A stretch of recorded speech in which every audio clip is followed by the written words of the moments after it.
You feel it in the silence. Not the loud kind. Not the angry kind. The quiet kind. The kind where your phone lights up, and it's not them again. You replay the last conversation, every word, every pause, every moment they pulled away just a little too fast. And your mind starts whispering, did I say too much? Did I scare them? Why did they come close and then disappear? Do they even think about me like I think about them? Here's the truth no one tells you. They don't forget you. Avoidants don't escape feelings by losing them. They escape by avoiding the intensity of them. And when someone finally gets past their walls, you don't just leave their mind. You stay there, quietly, persistently, uncomfortably real. You're not crazy for feeling this. You're not too much. You're not imagining the connection. And by the end of this, you'll understand exactly why an avoidant can't stop thinking about you, even when they're the one who walked away. Most people think when someone pulls away, it means they've lost interest. But the truth is, when an avoidant pulls away, it's often because they felt too much, not too little. Their nervous system doesn't register deep connection as safety. It registers it as exposure, as risk, as loss of control. So what looks like distance is usually self-protection. What looks like indifference is often emotional overload. And here's what changes everything.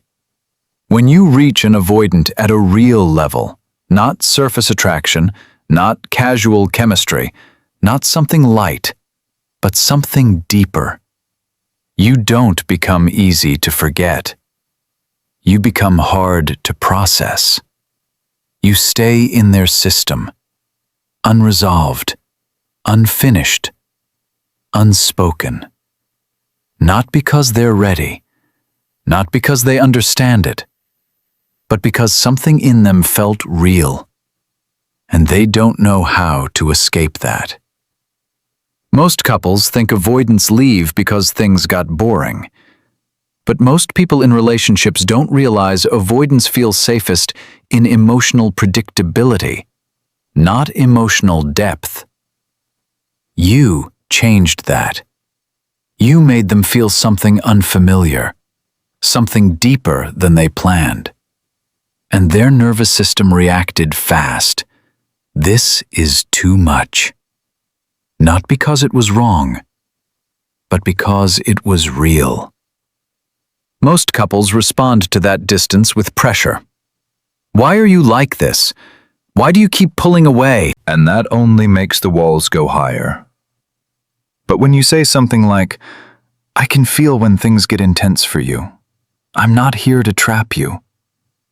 Something shifts beneath the surface. Something in them quietly registers. They see me, and they're not attacking me. And when that happens, you stop being just another person in their life. You become a disruption. And disruptions don't get forgotten. They stay. Here's the part no one talks about. Avoidants don't process emotions in real time. They store them, then revisit them later, alone, in silence, without pressure. Most couples assume that if someone didn't react in the moment, it didn't matter to them. But the truth is, they couldn't react. It overwhelmed their system. So in the moment, it looks like dismissal. You're overthinking. It's not that deep. But later, when they're alone, their mind goes back. Why did that hit me so hard? Why did I feel like running? Why do I still hear their voice? They replay the moment they couldn't stay present in. And that's the part you don't see. That's why you stay in their thoughts. Because unfinished emotions don't disappear. They echo. Most people think avoidants don't want to be understood. That's not true. They do, but only up to a certain point. Because being fully seen means being exposed, and exposure feels dangerous to them. Most couples try to force clarity. Just tell me what you feel. Why can't you open up?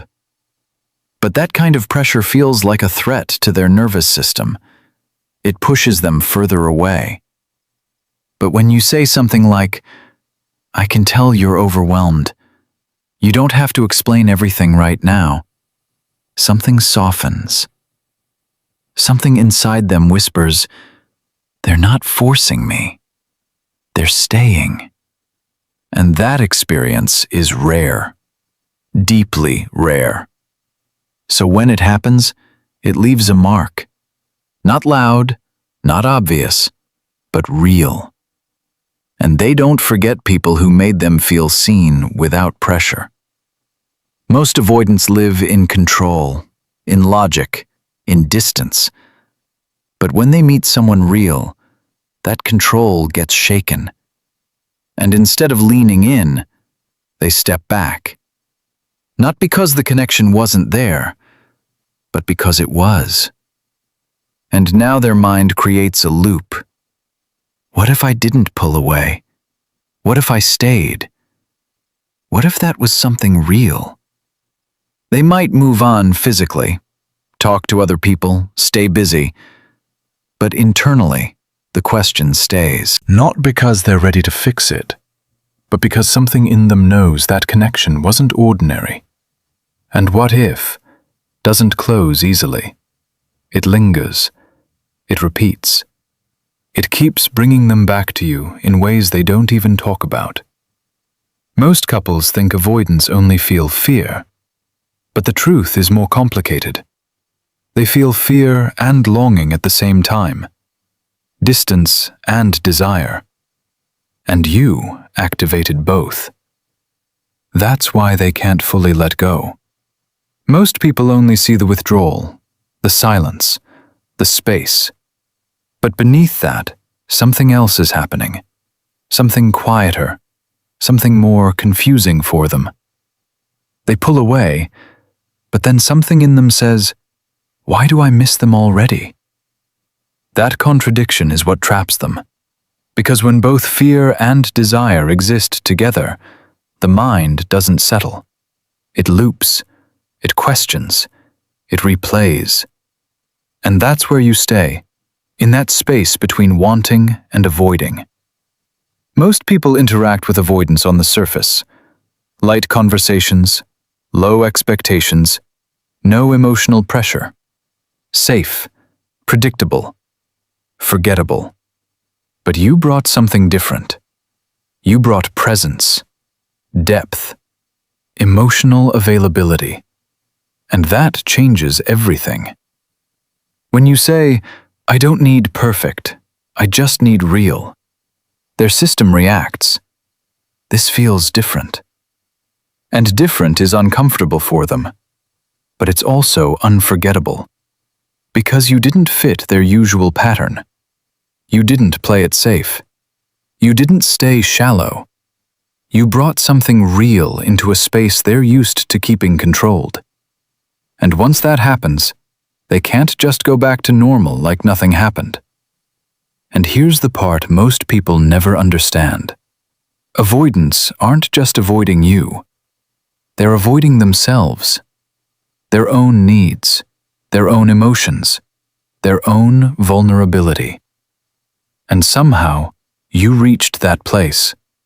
Not by forcing it, not by breaking them, but by being real, by being present, by showing them what it feels like to be seen without pressure. You didn't say, "Fix yourself." You showed them, "It's okay to be human here." And something inside them felt that, deeply. Not louder conversations, not more effort, not trying harder to prove your worth, but someone who made them feel safe enough to almost let their guard down. That's what stays. That's what they can't escape. This isn't about making someone come back. It's deeper than that. It's about understanding the impact you had. Because when you see this clearly, you stop chasing answers from someone who doesn't understand themselves yet. You stop questioning your worth, and you start recognizing the truth. You didn't lose someone who didn't care. You connected with someone who didn't know how to handle care. And that changes how you move, how you love, how you choose. This isn't a checklist, it's a shift.